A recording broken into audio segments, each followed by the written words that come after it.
ہمارا بچہ 18-20 سال کا ہو جائے، بالغ ہو جائے، شادی کی عمر کو پہنچ جائے، ذمہ داری یہ ہونی چاہیے باپ کی کہ فوراً فانکحوا ما طاب لکم، اس اپنے بچے کی نکاح کرا دو، شادی کرا دو۔ اور شادی نہیں کراؤ گے تو زنا کے اڈے کھلیں گے، زناکاریاں بڑھیں گی۔ نوجوان لڑکا لوگ کہتا ابھی کیا شادی کریں گے، ہاں؟ ہمارا ایک دوست ہے، کہتا شادی کرنا ہی تو لفڑا ہے، لفڑا، یہ سب سے بڑا دنیا کا بوجھ ہے، یہ شادی کر کے کیا فائدہ ہے؟ شادی کے فائدے، اللہ کی قسم دنیا میں شادی کہ اتنے فائدے امام کائنات نے فرمایا، اینٹی وائرس اپنی زندگی میں لانا ہو، وائرس کو ختم کرنا ہو تو شادی کرو۔ ہماری زندگی میں وائرسز ہیں، وائرسز، نظریں کبھی ادھر لڑکی کی طرف، کبھی ادھر لڑکی کی طرف، کبھی یہ خوبصورت گرل جب سامنے آ رہی ہے نظر اس لڑکی کی طرف جا رہی ہے، اور جب تک وہ لڑکی ہمارے نظروں سے دور نہ ہو جائے ہماری نظریں نہیں ہٹتی۔ امام کائنات فرماتے ہیں لوگو من استطاع منکم الباۃ فلیتزوج، جو طاقت رکھتا ہو شادی کرنے کی، امام کائنات کا فرمان ہے کہ فوراً شادی کرو۔ کیوں؟ یہی اینٹی وائرس ہے، یہی تمہیں زنا سے بچائے گا، یہی تمہاری نظروں کی حفاظت کرے گا، یہی تمہاری شرمگاہوں کی حفاظت کرے گا، یہی شادی تمہاری زندگی کے اندر ایمان کو کمپلیٹ کرے گا۔ فَإِنَّهُ أَغَضُّ لِلْبَصَرِ وَأَحْسَنُ لِلْفَرْجِ، فرمایا امام کائنات نے اگر تم شادی کر لو تو شادی کی وجہ سے تیری نظروں کی حفاظت ہوگی اور تمہارے شرمگاہ کی حفاظت ہوگی۔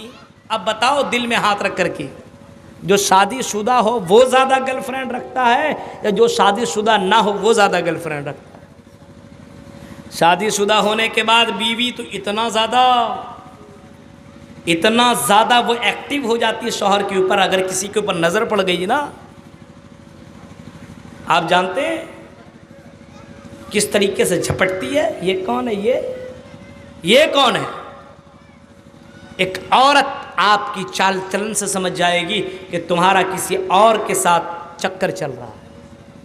وہ لڑکی آپ کی زندگی میں انقلاب لا سکتی ہے، اور ایک دیندار بیوی مل جائے تو آپ نے فرمایا وہ بیوی تمہارے لیے جنت ہے، وہ گھر تمہارا گھر وہ لڑکی جنت بنا سکتی ہے۔ اور دنیا میں تمہیں دولت سکون نہیں دے سکتی، پیسہ سکون نہیں دے سکتا، مکان سکون نہیں دے سکتا۔ اگر تمہیں اپنی زندگی میں سکون حاصل کرنا ہو تو دیندار لڑکیوں سے شادی کر لو۔ یہ میں نہیں کہہ رہا ہوں، یہ قرآن کی آیت ہے، وَمِنْ آيَاتِهِ أَنْ خَلَقَ لَكُم مِّنْ أَنفُسِكُمْ أَزْوَاجًا لِتَسْكُنُوا إِلَيْهَا۔ ذمہ داری ہے ہی نہیں، لڑکا بھی 25-30 سال کا ہو گیا، شادی نہیں کروا رہے ہیں اور کر بھی نہیں رہا ہے، اور رات بھر لڑکی سے بات میں لگا ہوا ہے۔ تو ظاہر سی بات ہے شادی کرواتے یہ حال ہوتا؟ لڑکیوں کی شادی نہیں کروا رہے ہیں تو وہ بھی رات بھر لگی ہوئی ہے۔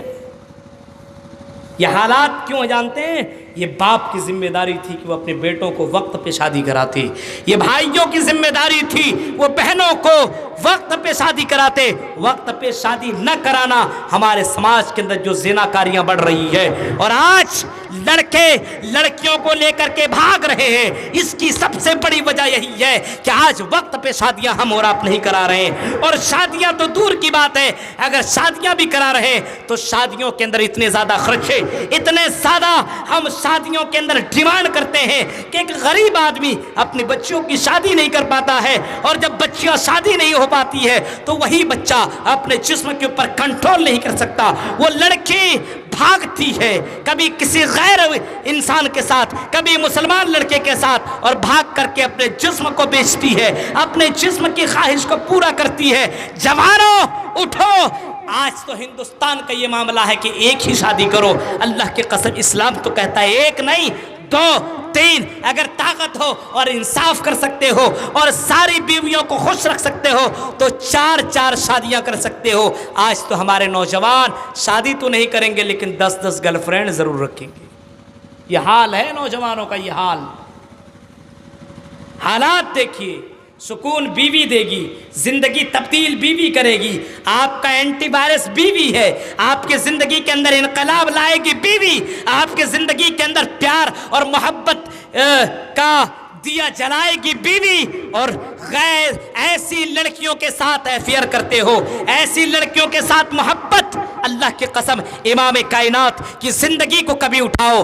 نبی اکرم کے پاس لڑکیاں آئی، ہاتھ بڑھائی اور کہنے لگی آئی محمد صلی اللہ علیہ وسلم چلیے آپ میرے ہاتھ پہ ہاتھ رکھ دیجئے، یا آپ ہاتھ بڑھائیے اللہ کی نبی میں اپنا ہاتھ رکھتی ہوں، اللہ کی نبی میں آپ کے ہاتھ کے اوپر اپنا ہاتھ رکھ دیتی ہوں، اور میں اقرار بھی کر رہی ہوں کہ میں زنا نہیں کروں گی، میں شراب نہیں پیوں گی، میں جوا نہیں کھیلوں گی، میں غلط کام نہیں کروں گی۔ امام کائنات کے جملے کو سنو، آپ نے فرمایا او اماں، او عائشہ، او میری بیوی، اس عورت، اس لیڈی، اس خاتون، اس حسین و جمیل لڑکی سے کہہ دو محمد الرسول اللہ ہاتھ ٹچ کرنے کی دور کی بات، محمد الرسول اللہ کسی لڑکی کے ناخن کو چھونا گوارا نہیں کر سکتا۔ یہ ہے ہمارے اور آپ کے نبی کی یہ حالت میرے بھائیوں، اور ایسے ایسے واقعات دنیا کے اندر موجود ہیں۔ کون سا واقعہ میں آپ کو سناؤ؟ کبھی حضرت یوسف کا واقعہ سن لیجئے گا، پڑھ لیجئے گا۔ 7 بند کمرے کے اندر موجود حضرت یوسف ہے، ان کے سامنے زلیخا موجود ہے، اور اتنی حسین و جمیل ہے، مصر کی سب سے زیادہ خوبصورت لڑکی حضرت یوسف کے ساتھ موجود ہے، اور وہ لڑکی کہہ رہی ہے آئی یوسف آؤ آؤ اپنی خواہش پوری کرو، میری پیاس بجھا دو، آئی یوسف آگے بڑھو، میرا جسم کا مزہ لے لو، پیاس بجھا دو، میری خواہش پوری کر دو، آئی یوسف تم سے ملنے کا میرا بڑا دل کرتا ہے، آئی یوسف تم تو میرے نوکر ہو، میں تیرا مالکن ہوں، مالکن کی بات مانی جاتی ہے، میں تمہیں آرڈر دے رہی ہوں، حکم دے رہی ہوں، اور تم بھی جوان میں بھی جوان، آئی یوسف اپنی خواہش پوری کر لو۔ اتنا خوبصورت، اتنا زیادہ، مصر کی لڑکیاں ایسی بھی بہت زیادہ خوبصورت ہوتی ہیں، اور مصر کی بادشاہ کی بیوی جو سب سے زیادہ سلیکٹ کی گئی ہو کتنی خوبصورت ہوگی، لیکن یوسف علیہ السلام نوجوانوں کے لیے آئیڈیل ہے، آئیڈیل۔ حضرت یوسف کہتے ہیں نہیں، حضرت یوسف کا جواب سنو، جواب دیتے ہیں انی اخاف اللہ، ہاں میں جوان ہوں، تم بھی جوان، میں ہینڈسم، تم بھی حسین و جمیل، لیکن آئی مالکن، تم بادشاہ کی امانت ہو، تم میرے مالک کی امانت ہو، اور میں امانت کے ساتھ خیانت نہیں کر سکتا، اور یہ اس لیے بھی نہیں کر سکتا کیونکہ تم میرے لیے حلال نہیں ہو، تمہارے ساتھ میرا نکاح نہیں ہوا ہے۔ آئی زلیخا، آئی بادشاہ کی بیوی، مجھے ڈر ہے کل قیامت کے دن کا، مجھے ڈر ہے اللہ کا، مجھے ڈر ہے عذاب علیم کا، مجھے ڈر ہے جہنم کا، مجھے ڈر ہے عذاب قبر کا، اگر میں نے تیرے ساتھ اگر میں نے غلط کام کر لیا تو مرنے کے بعد مجھے مزہ چکھنا پڑے گا۔ آئی آئی مالکن، آئی میرے مالک، میں تیرے ساتھ یہ کام کر نہیں سکتا۔ یہ کہہ کر کے حضرت یوسف وہاں سے نکل گئے۔ میرے پیارے ساتھیوں غور کرو، حضرت یوسف جوان بھی تھے، ہینڈسم بھی تھے، اور 7 بند کمرے کے اندر تھے، کتنے زیادہ کنٹرول اپنی جس زندگی کے اندر کیا کرتے تھے۔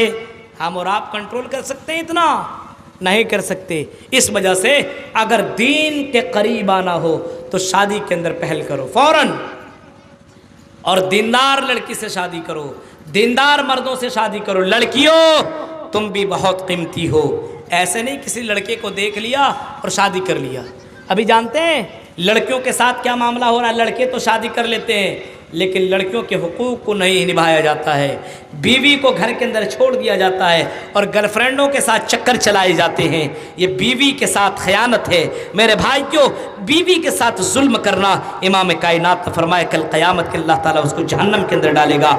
دین سے دور ہونے کی ایک وجہ یہ بھی ہے کہ ہماری دوستی دیندار لوگوں کے ساتھ نہیں ہے، ہماری دوستی ایسے لوگوں کے ساتھ ہے جو شراب پیتا ہے، جوا کھیلتا ہے، جو حرام خوری کرتا ہے، جو بے نمازی ہے، ایسے لوگوں کے ساتھ ہماری دوستی ہے۔ اس وجہ سے ہم دین سے دور ہیں۔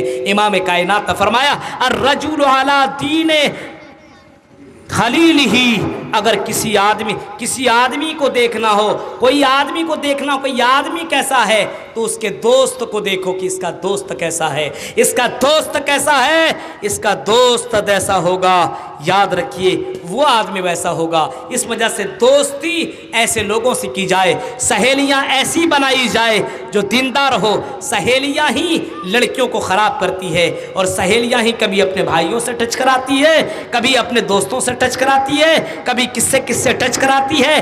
اس وجہ سے دوست اچھا بناؤ، دیندار بناؤ، تب آپ دین کے اندر قائم رہ سکتے ہو، تب آپ کی زندگی کے اندر انقلاب آ سکتا ہے میرے بھائیوں۔ اور ایک آخری بات یہ ہے کہ آپ کے اندر دین اسی وقت آئے گا جب آپ کے دل کے اندر خوف الہی ہوگا، آپ کے اندر جناب محمد رسول اللہ نے جو شریعت لائی ہوئی ہے، جو آپ نے نقشہ کھینچا جنت و جہنم کا، اور جہنم کا خوف آپ کے دل کے اندر ہوگا، تب ہی آپ کے اندر دین آئے گا۔ ورنہ مسجد بنا لینے سے، جلسہ کر لینے سے انسان دیندار نہیں ہو جاتا۔ ہاں، یہ مسجد بنانا بھی ضروری ہے، اور میں آپ سے اعلان بھی کرتا ہوں، دولت آج ہے تو کل نہیں، گارنٹی نہیں ہے موت کب آئے گی۔